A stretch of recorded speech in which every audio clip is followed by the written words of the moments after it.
దేవునికి స్తోత్రములు. దేవుని బిడ్డలారా అంతా క్షేమంగా ఉన్నారండి.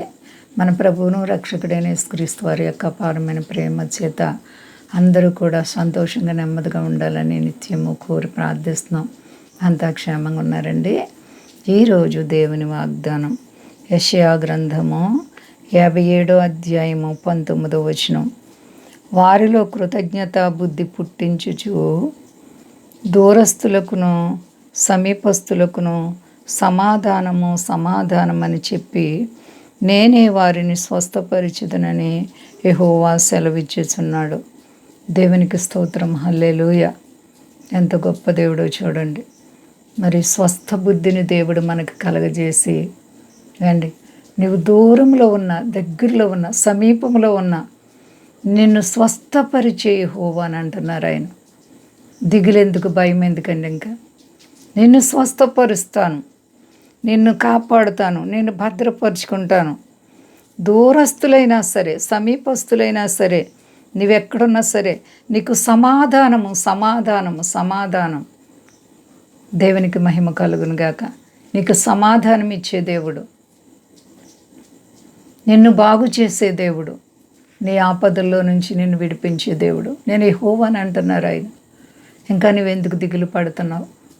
నీవు దూరంలో ఉన్న, దగ్గరలో ఉన్న, నువ్వెక్కడున్నా సరే నీకు సమాధానం ఇస్తానంటున్నారు ఆయన. సమాధానం ఇచ్చి ఆయనే మనల్ని స్వస్థపరుస్తానంటున్నారు. ఆపత్కాలంలో ఆదుకునే దేవుడు, కష్టాల్లో నుండి విడిపించే దేవుడు. మనలో ప్రతి ఒక్కరూ కూడా దేవాది దేవుని యందు సరి అయినటువంటి విశ్వాసము, నమ్మకత్వం, భయభక్తులు కలిగి ఉంటే ఏ కష్టం వచ్చినా ఆదుకునేటువంటి మహాదేవుడు.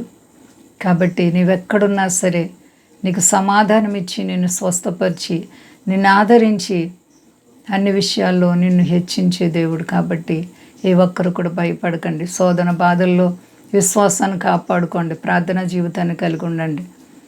అందరూ క్షేమంగా ఉన్నారు కదండి. ప్రార్థించుకుందాం. ప్రేమ నమ్మకమైన మా తండ్రి, గొప్ప దేవాన్ని కోట్లాది స్తోత్రాలు తండ్రి. నువ్వు సమాధానం ఇచ్చి కాపాడుతానంటున్నావు. ఎంత దూరంలో ఉన్నా, దగ్గరలో ఉన్నా, సమీపంలో ఉన్నా, ఎక్కడున్నా సరే నేను కాపాడుతానని వాగ్దానం చేసిన దేవా, నేను స్వస్థపరుస్తానని వాగ్దానం చేసిన దేవా, నీకు వేలాది కోట్లాది స్తోత్రాలు తండ్రి. మా దేశాన్ని, దేశ నాయకులను కాపాడండి. మా దేశ ప్రజలందరినీ రక్షించండి. మీ దాసురందరిని కాపాడండి. సర్వ ప్రజల్ని చల్లగా కాపాడండి ప్రభువా. రోగులైతే స్వస్థపరిచి, అక్కర్లుంటే తీర్చండి. స్వదేశాల బిడ్డలను కాపాడండి. యవనస్తులను కాపాడండి. అంతటా అందరూ కూడా ప్రభువా, విద్యార్థులను కాపాడండి. సర్వ ప్రజల్ని మీరు చల్లగా కాపాడి మీ నామం గొప్ప చేసుకోండి ప్రభువా.